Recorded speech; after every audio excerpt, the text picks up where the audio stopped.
श्री सीतारामचंद्राभ्यां नमः। श्रीमद्वाल्मीकि रामायणं बालकांडं पंचपंचाशः सर्गः।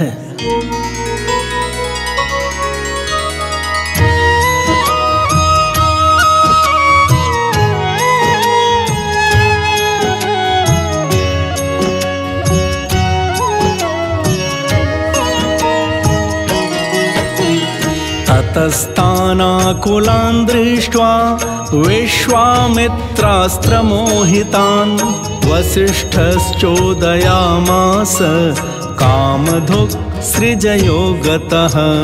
तस्याहंकारतो जाता काम्बोजारविसन्निभाः ऊधसश्चाथ सम्भूता बर्बराः शस्त्रपाणयः।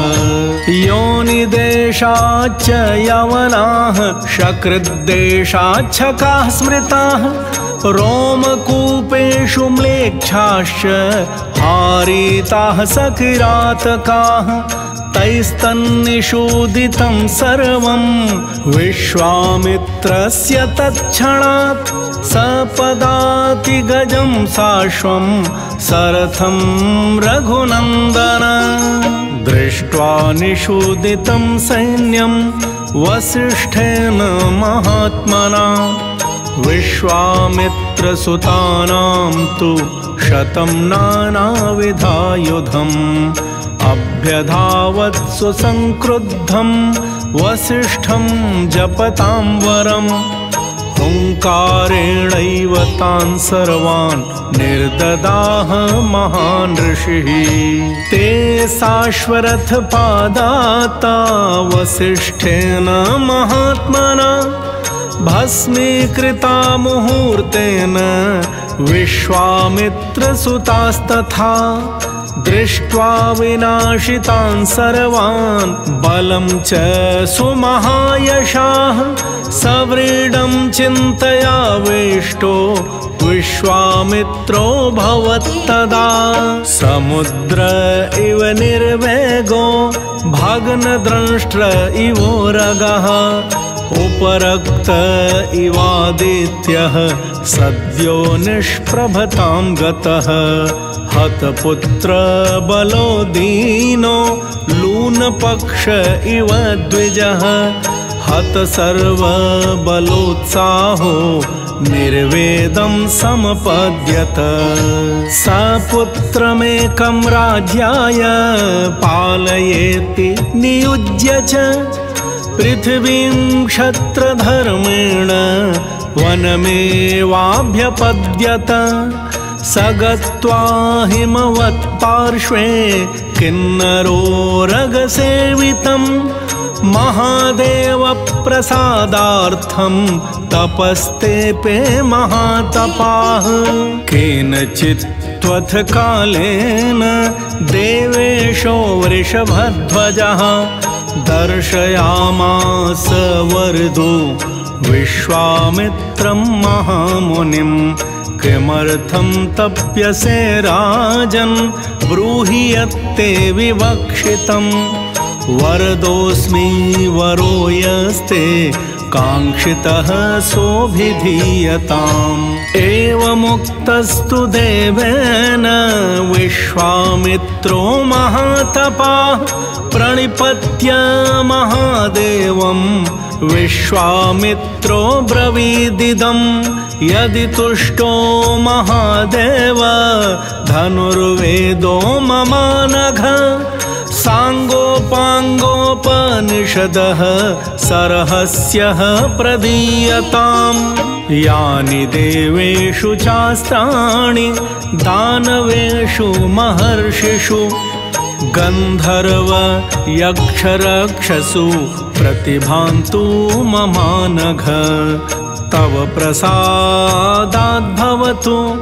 देवदेव ममेप्सितम्।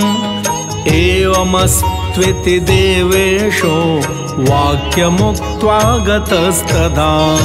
प्राप्य चास्त्राणि देवेशात् विश्वामित्रो महाबलः दर्पेण महता युक्तो दर्पपूर्णो भवत्तदा विवर्धमानो वीर्येण समुद्र इव पर्वणि हतं मेने तदा राम वसिष्ठं ऋषिसत्तमम् ततो गत्वा श्रमपदं मुमोचास्त्राणि पार्थिवः यैस्तत्तपोवनं नाम निर्दग्धं चास्त्रतेजसा उदीर्यमाणम् अस्त्रं तत् विश्वामित्रस्य धीमतः दृष्ट्वा विप्रद्रुता भीता मुनयः शतशो दिशः वसिष्ठस्य च ये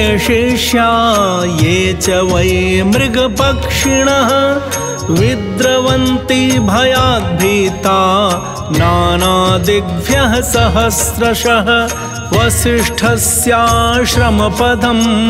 शून्यमासीन् महात्मनः मुहूर्तम् इव निःशब्दम् आसीदीर्णसन्निभम्